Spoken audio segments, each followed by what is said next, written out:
What's up, guys? Big Papa Drock back with another Raid Shadow Legends video, and as you can see, I am not alone. I'm joined by the first-time guest on my channel, but not first time meeting him. We'll talk about that in a second. The one and only Fastidious. Fastidious, welcome to the channel, bro. How are you?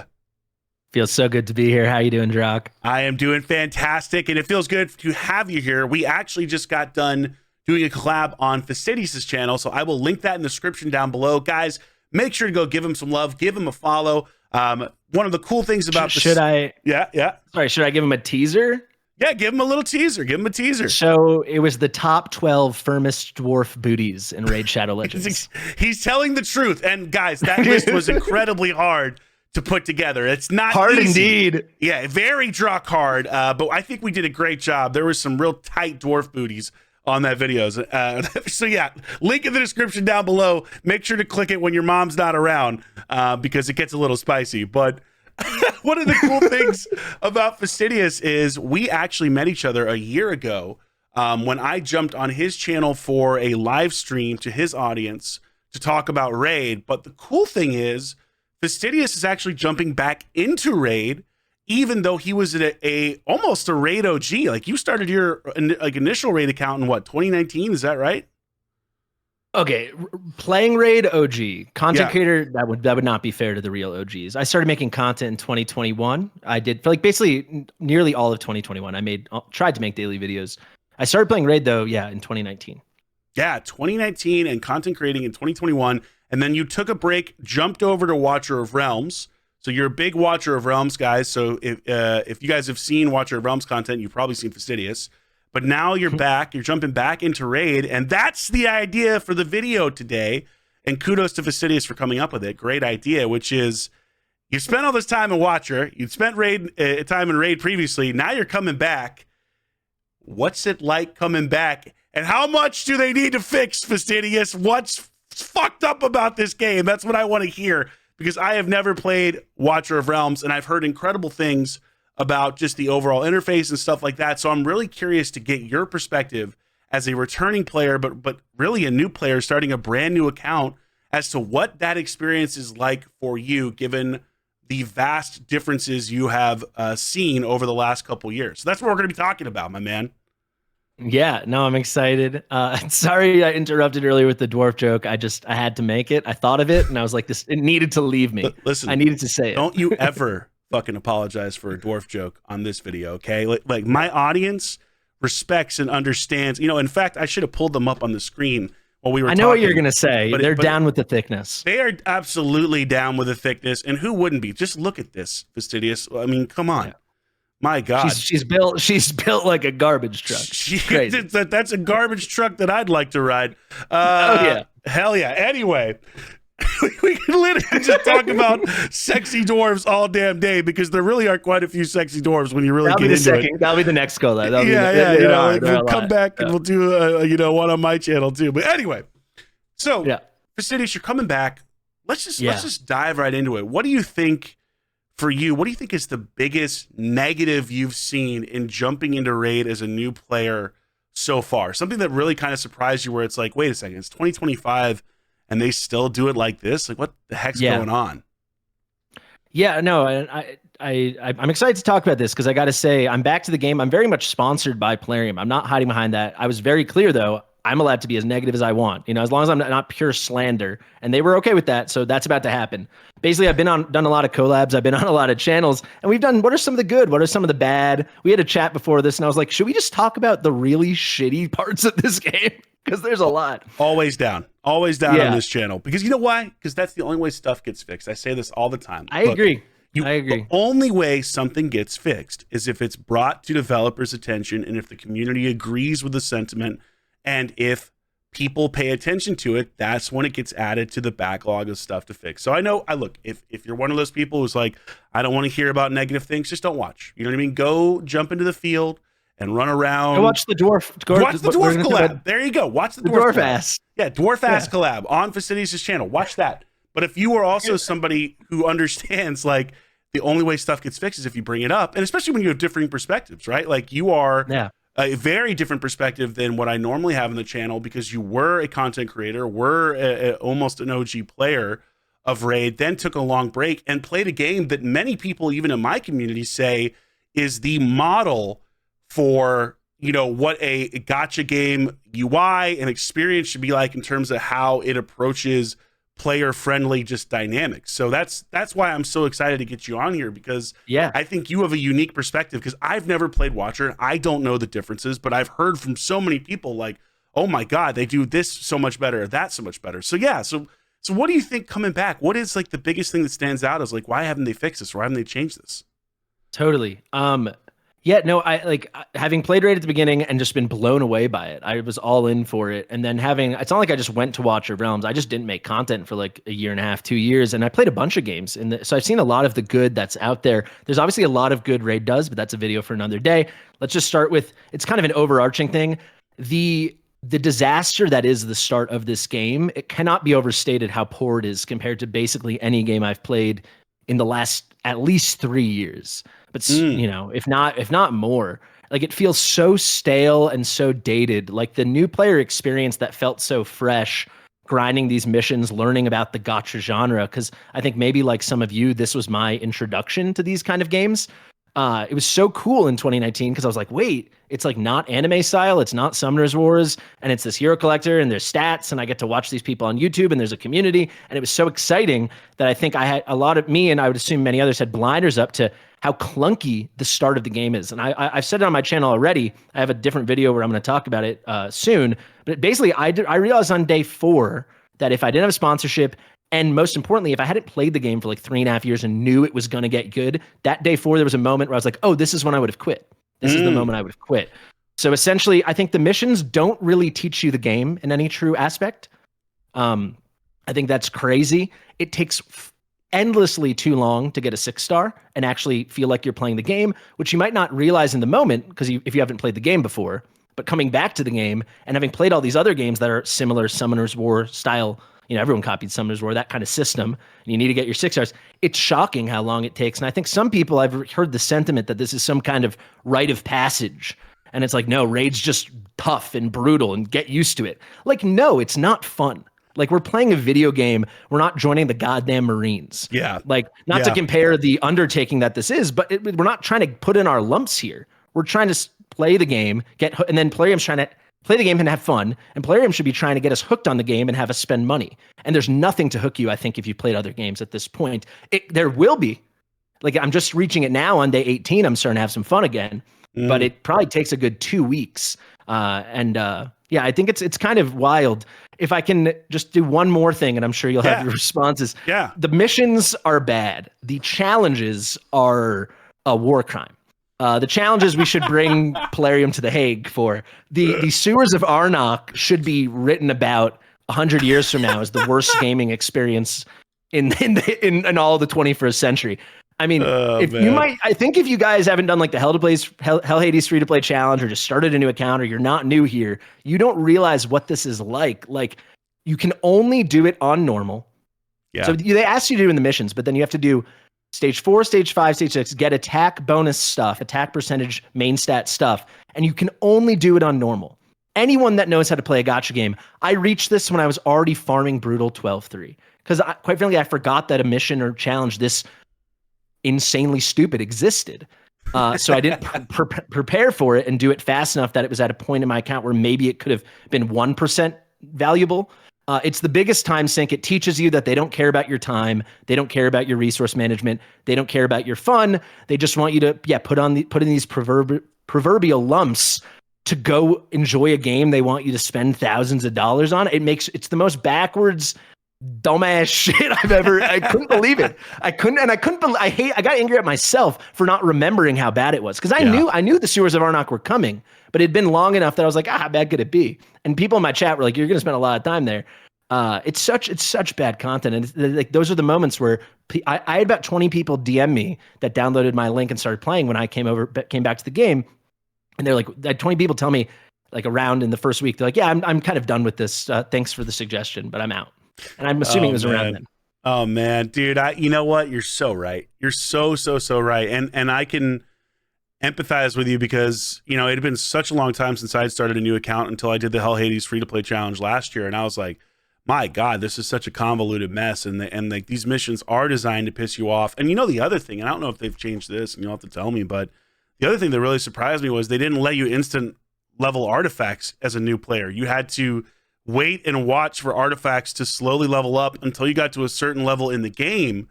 Like once you hit like level 30 in the game or something, then they would allow you to instant level artifacts and stuff like that. But there's so many elements of that new player experience that are just like, oh my God, why are you torturing me? Like, what is the point here? Let me tell you something unbelievable. So Watcher of Realms, basically any problem you could think of in Raid, I'm not just, blindly shilling for my game. I'm about to be really negative about Watcher of Realms, but basically any quality of life problem you've encountered in Raid has been solved in Watcher of Realms. But believe it or not, you have to do the same thing, slowly unlock it. The amount of grief I've given them, like background battles. We have the best, cleanest background battle system you can imagine. You can run multiple battles at once. So if you're like Big Papa Drock trying to compete in CVC, you could be running, Spider Hard 10 and 9 at the same time for maximum. There's all this crazy stuff you can do. Something they've talked about doing here that has not landed yet. That, by the way, they announced this as coming 6 months ago now, so we're still waiting. Yeah. Surprise, surprise. Hope it's coming.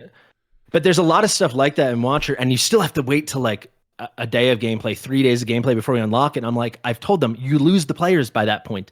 We have quick star up. The tavern experience is 10 times faster in Watcher and cleaner, but you don't realize that until you've played for 3 days. So you've already lost people. So that's something I think a lot of these games fall short on. And I frankly just feel like they don't have enough people in-house actively playing these games to feel it, which is how I always felt with Raid. And I've continued to feel with Watcher. I'm like, is anyone at home? Like, is anyone in the office actually playing? Yeah.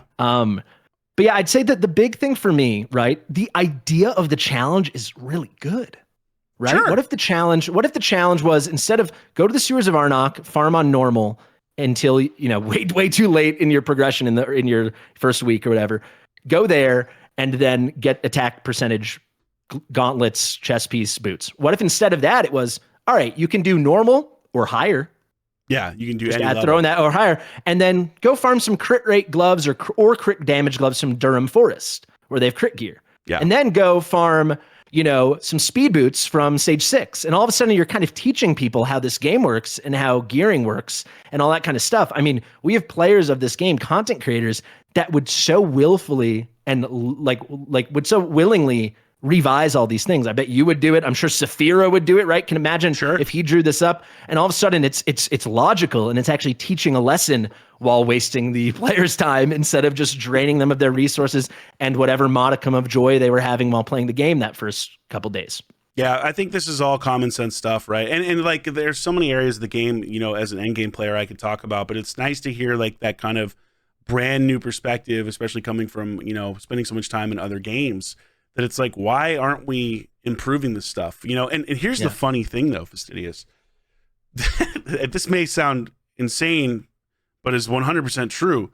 The new player experience now is surprisingly 10 times better than it used to be.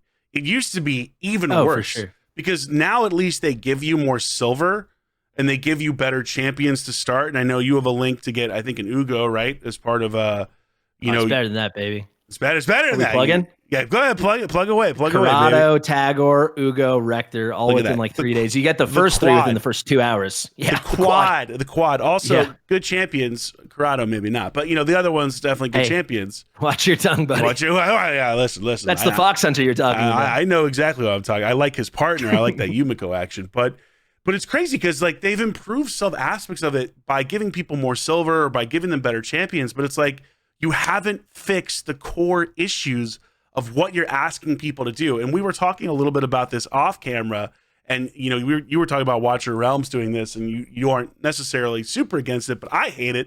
I just hate how they put the damn missions out of order.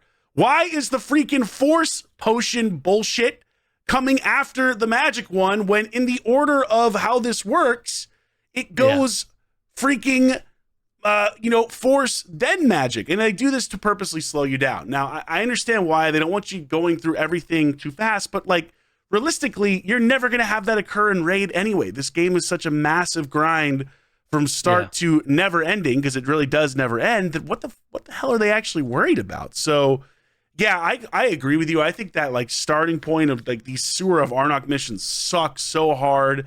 They don't make any sense, and they need to go back and revisit this stuff and make the entire experience better.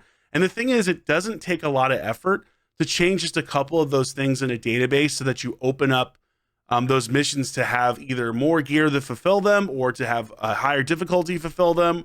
Whatever the case may be, it would make Or just really have it not be like strictly antithetical to what you're supposed to be doing in the game. Because Sure. no one will ever farm the sewers of Arnok unless it's the freaking Skull Lord Val fusion from back in my day where you had to get 16 copies of Skullsworn. You'll never spend a second of your entire game life there. No. So it's just teaching. These are clearly designed to teach players a lesson, but maybe they're the lessons conceived in 2017 when the game was in beta before people like, who is farming attack bonus normal boots from sewers? It's the most brain dead thing. So if I can circle back to a point I touched on is like with the 6-star thing, like no one is less interested in the game, having less fun, spending less money, less hooked on the game by getting a faster 6-star. I'm not saying hand feed it to you, but like the way they hand feed you the silver, which is correct. Like the fact that all of a sudden with my link plus the Sung Wukong promo codes didn't even exist when I started playing. And then Alice on day 7, I had Alice, Sun Wukong, Corrado. I pulled the Frozen Banshee from a mystery shard. And then I had Ugo Tag or Rector Drath. I mean, that's lunacy. That couldn't be farther from my new player experience in 2019 or in 2021 when I started different accounts. Yeah. But I'll tell you, like not being able to play the game, which I've got to say, I know we said we weren't going to be positive, but like a strength to raid is there's a ton of fun content to go do. Yeah. But not being able to do it because the only logical thing to do is spend my entire life trying to farm up a 6-star so I can get to 12-3 and farm up more 6-stars is really ass backwards. There you go. Ass backwards. Quite frankly, you've got the missions, you've got the challenges. They have reward systems, right? Make a couple of those rewards 5-star chickens. That is not being too kind to the players. I completely agree. Just 2. If there were just 2, you'd get the average player. I would think if they play hard, will get a 6-star. And I'm sure someone's going to say like, Bront did it on day 2. Bront's a crazy superhuman at this game, right? But like, you know, if you've spent enough time, you can get anything fast, right? But the average person, if you play hard, and I mean like 3 to 4 hours a day, we're talking day 5, day 6, day 7. That's probably when you get your first 6-star. If all of a sudden from the missions, you're getting 2 5-star chickens within those first few quests, you know, first couple dozen quests that you'll achieve within your first few days. Hey, you get your first 6-star on day 3. Is that undermining the experience of raid, or is it allowing people to actually go have the actual experience of raid? Yeah. Because I feel like so much of the first week is you're not playing the Raid Shadow Legends I remembered. It's a completely different, nonsensical game that feels as old as, quite frankly, it looks. And I know that's going to offend people if you want to transition into that issue. No. I mean, I think it's again, these are all valid points, and this is all the kind of feedback that, you know, people have to give, and especially new players into the ecosystem. Like realistically, as content creators, you know, we want Raid to succeed. We want Raid to survive because for many of us, you know, this may be our business. This may be our sole source of income. It's not for me, but you know, I have another job as well. But it's important from that perspective where you want things to get better and you want things to be addressed. You just say flex. Flex, yeah. Big flex. Must be nice. 2 jobs. I'm working 2 jobs. What an American. Incredible yeah, worker. well, I play 2 games, so kind of the same thing. Incredible. If you don't think about it, it's kind of the same. Exactly. We do the same thing. But so like that's the thing is that, you know, you want to see these things get fixed, and the only way they do is to bring it up. But so you mentioned graphics because this is such an interesting thing too, because this was the hallmark in 2019 when Raid came around, or really even 2020, 2021 maybe, where people were like, oh man, the graphics in this game are fantastic. But it sounds like you have a difference of opinion. I think what iPhone and what Galaxy we were on in 2018 and 2019, I think the graphics were phenomenal, right? And I want to be very clear. I think the aesthetic and the design, it can be hit and miss in some places, but overall I think they've done a very good job. Like I really do. Still, I think it's persisted and it's great. But I mean, especially if we click away from some of these, I can't believe how many mythicals you have. Oh my God. If we just go to some older, maybe if we click on Warlord or Martyr, I just saw some of those guys. You want to click Warlord? Like I just was looking at who you had in your roster. It really doesn't matter. Kale's who I always use as the example when I rant about this. I mean, look at Warlord. I mean, this is PlayStation 2. Like, this is comical. We all have beautiful computers in our pockets now. No other game that expects this much money out of their player base looks like this But at all. Fastidious, look at the scars, bro. He's got cool scars on the legs. So that again, I actually do think he's got cool scars. I actually think their attention to detail is really nice in terms of design and aesthetic, but in terms of like this not looking like a random mob you encountered, in Dark Souls 2 or something, they've completely dropped the ball. And we're at the point where you can compare console games to mobile games if they're, doesn't need to be a AAA of 2025, but you could look like a AAA of 2015 instead of looking like a PlayStation 2 game, which is, look at I'm telling you, this is always with fresh eyes, that's what it looks like. It's crazy. I mean, let's just go to Kale's hair, man. It's the best example. Just go to Kale's hair. I mean, the renderings on these characters, it's like the first, basically you spend at least your first week or 2 weeks, it's like Minecraft ropes. Wow. And it's clipping through his daggers. Like, this is who you spend your first week or month or 3 months staring at every day, right? Like, depending on how fast you're progressing. The average account, you watch a video, Big Papa Drock or YST or whatever, someone says, go get Kale, because it's the right choice, right? And then you look at this guy who, let's again zoom out, the design, the aesthetic looks pretty good, actually, for a rare. Yeah, he kind of looks amazing. Not bad at all. Kind of looks amazing.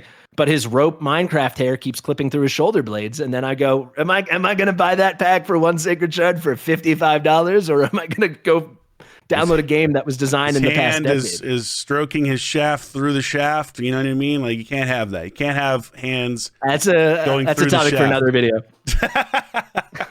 No, I think I think this is also, at this point, this is valid. Like, the art department of Raid, phenomenal, has always done a great job of designing really interesting looking characters, and I think they get that aspect really right. But you are correct at this point. Like, in 2025, the graphics are dated. They are definitely dated in a way they didn't used to be, and it is interesting comparing even some of the newer characters. So some of the mythicals, you can see here they look better. Like, for sure, they've put some more, I think, detail into some of these characters, but they still don't look like phenomenal graphically. You know what I mean? Like, they're definitely games that have surpassed Raid at this point, for sure. But it is actually interesting because I've never really sat down to take a look, and I'm like, oh man, even the colors on the mythicals look a lot better, and just like the details a lot of the color grading in this game is like really weird and muted. And like any like legacy character just looks, that's the other thing. It's like, you don't need to go in and make every old rare look good, but like, how have you not gone in and given a little re-render touch up to Elaine and Kale and Gallic and Athel, right? Like, this is interesting to look at. This is crazy. Yeah. So basically, look at the this is something. Here. There's no like depth to the chains. There's the amount of 2D printed on decal chains go through. Like, basically, I didn't come back to the game thinking I'd feel this way. I remember loving the graphics, but then I come back and Watcher Realms, I mean, does have better graphics, but in some ways, I think the design in Raid can be a lot cooler, and I think people get those two things confused. But it was very striking and jarring to me coming back and realizing how off it felt. It surprised me, frankly. But design, art department, I really do love it. For everyone I don't like, I find like 3 new champions. I'm like, dang, that looks phenomenal. But it's just a weird thing. I've kind of obsessed with over the past 2 weeks, and I kind of can't stop. But I keep finding new people's hair, and I can't stop talking about it and looking at it. All right, so we got graphics, we got missions. Is there anything else? One other big thing that you're coming back and you're just like, God, why? Why is it like this? Yeah. So this one, I will give the caveat. I know why they do this. Okay. But so it's not just Watcher. It's basically every other game I've played the past. So I was like away from Raid for like 3 years. Mm-hmm. The limited amount of energy, and then almost all the energy you're getting every day going directly onto your cap is not a thing. Like, you guys think it's a thing. I thought it was a thing. Raid was the game I played. I didn't know that it could be different, but it should all go. There should be a proper knapsack or backpack or inventory. It shouldn't be this sloppy mailbox, it's insane that it's just one long scroll. And you couldn't sort by expiry date back when I played. So I guess that's an improvement. But there should be sections. There should be a stamina. There should be consumables. There should be gear. There should be it should be a broken up knapsack inventory thing. And this is where your energy should go. You should be able to play on your own terms. I understand why they don't do it that way, because there's a slight, I would think, marginally more money to be made. Maybe I'm incorrect. Maybe it's much more money.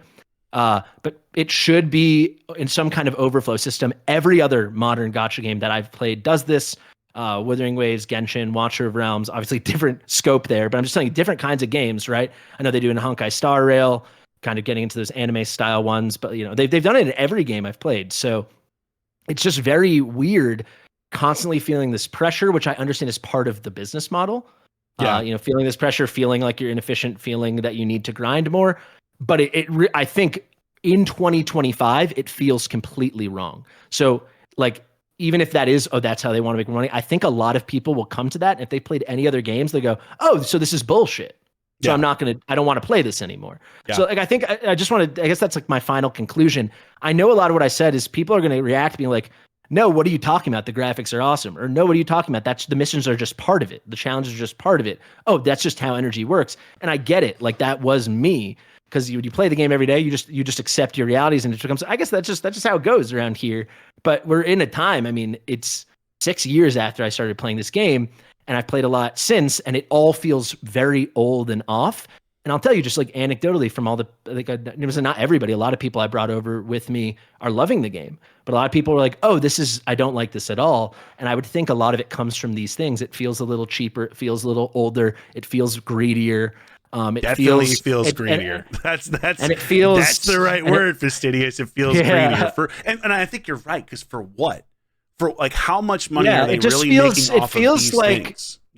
I feel like for every choice they make thinking they can get a little more money, I think there's another choice they made that they lost money because the player felt disrespected.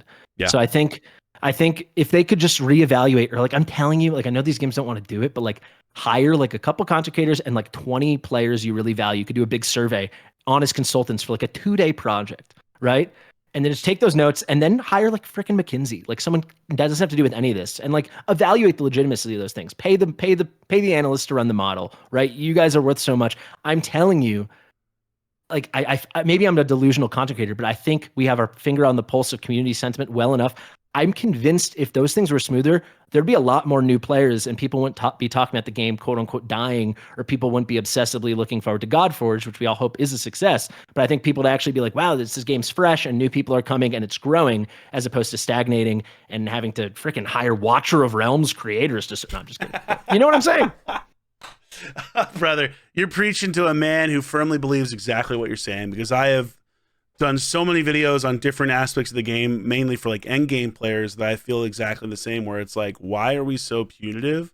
Why are we so greedy when other games are out there that are significantly more player friendly? And I do feel that there is a way where you can still generate lots of revenue, still have a successful business, but have an overall happy player base. And it is a really good question as to why. And I think they just must be convinced that this makes them more money this way. But I am convinced that although it has made them more money in the past, that it also accelerates the game's demise, because people get more frustrated, angrier, and eventually they do leave, and eventually they do walk away. And if you go to a different game that is significantly more player friendly, maybe you're not coming back. You know what I mean? And that's a problem for Raid when it comes to retention. So I think we're getting closer to that inflection point. We have to look at the data. And that's always the shocking thing, is you look at the data and you're like, wait a second, tens of people are still spending money and still playing Raid? I guess they are. But I feel like at some point it has to shift.